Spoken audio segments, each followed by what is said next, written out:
Alright guys, today we're down here in Salisbury, North Carolina at a Taylor and Martin auction. A lot of guys wonder where you can buy some pretty decent equipment for a decent price. Some of these auctions is definitely where I bought some of my equipment at. I'm here actually bidding on some trailers. But you know, a lot of this newer stuff's here because times are changing. Everybody's wanting the older stuff, of course, non-emission. That's one reason why I don't really come to these auctions that often, because 90% of it's full of DF fluid trucks and EGR trucks, which are nice, just expensive to keep up. But kind of got your little walk around right here. Got the auction over there in the background, you can probably hear. But a lot of these trucks are Walmart trucks and fleet trucks. Like all these are day cabs off a certain fleet. They're all spec'd the same. So it's really good when you want to buy multiple items that are the same spec. And you can't buy them new because you ain't got the money.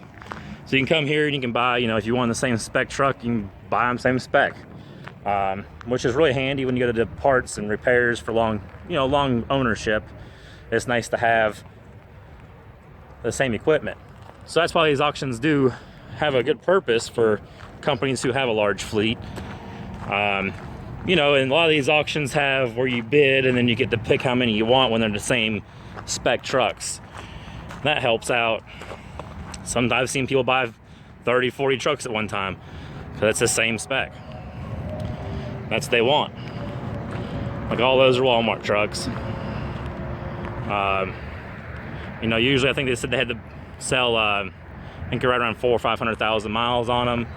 I mean, they're not bad trucks if you're looking for something newer. A lot of these have the newer APUs in the back with the stainless steel covers, Thermal Kings. I mean, Walmart knows how to save money. They just don't have an option to be buying gliders and all that stuff because they're not in that business. You know, they don't care. The problems that happen with these trucks happen around 400,000 or 500,000 miles. So they get rid of them.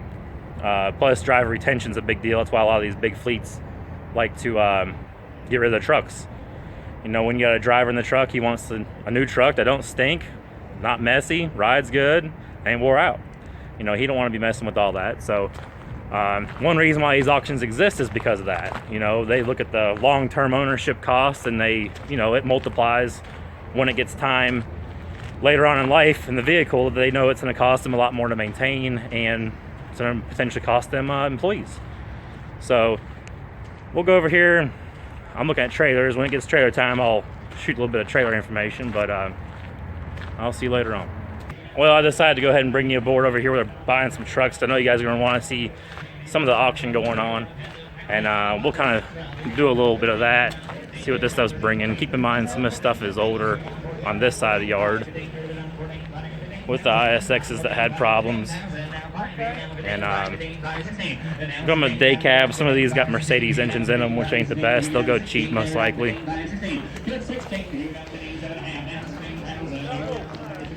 This one went for like $5,500, single axle, had a clutch issue. That ain't bad. 15,715. Put them on bar number market. 314. 314, 15.5. Good job, Mark. All right, here. Let's go to tractor number 156, Tyler. Gonna be a 14-liter Detroit, making it 2006 Columbia Day Cab here. Tractor number 156. You had 14-liter Detroit. Cross out that 14.8. It's a 14-liter Detroit. Tractor 156, all right, hand, how many down, $5, $6 down, and down, $5, $6 down, double here, down, $6 down, there, down, $5, down, $6 down, double down, $5, $6 down, hit 6 sounds, here down, 6, 7, here down, 6, 7, 8, here down, 7, 8, 9, 8, get down, 8, 9, here down, 9, 10, 11, here down, 10, 11, day cab, 14-liter. Here down, 10, 11, down to the down, 10, now 11, down, 10, 11, down to the down, 10, 11, down to the down, 10, 11,000, and now 10.5, then, down 10, 10, 5, I'm a 10, down, 10, 5, here down, 10, down, 10.5, here down, 10, down, you right there in the gray.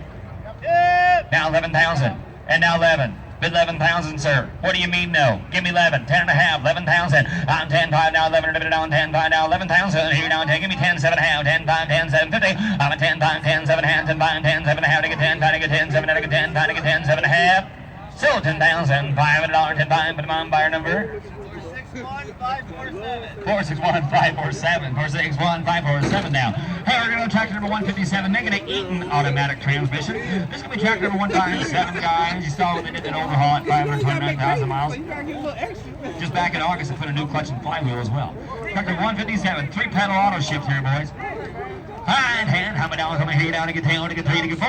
And down 3, 4 pounds, here down 3, down 4, down 4, 5, 6 down, down 5, down 6, here down 5, 6 there, down 5, down 6 down, and down 15, 5, 6 down, and down 65, and down 65, here down 65, down 16, 500, here down 6 down, down 5, down 65, 65, 65, 7 down, down 7 to 7, 75, 7, and down 7.5, down 67. Yeah, that's how it kind of goes. You know, some of this stuff goes pretty cheap. It's all based on mileage, and sometimes this is a pretty good auction because they got a lot of information that's posted on the truck themselves.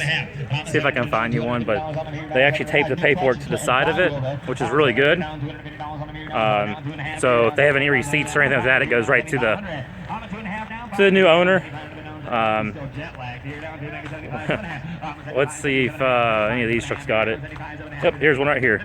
So they post the stuff like, you know, the truck was for sale, day cab, you know, but pretty good that they go ahead and do all the search and see if there's any information that's in the database. The truck I bought, one of my white T2000, had this information, but another auction kept it inside the truck, so when you're bidding, you didn't know. But it kind of goes over what's been done, any history with it all.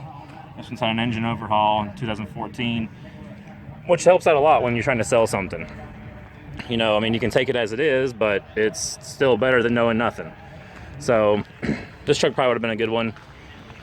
Like I said, when we get over to the trailers, I'll get you back out and show you how that kind of goes, because other trailers, it kind of goes a little bit faster than this because they're not trying to milk every penny out of the truck or out of the trailer. And so they're kind of all the same. You know, they bid, and that's how it goes.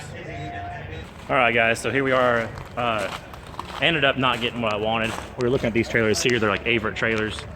They ended up going for $65,000 and $7,000. They were plated aluminum with the port holes up that way.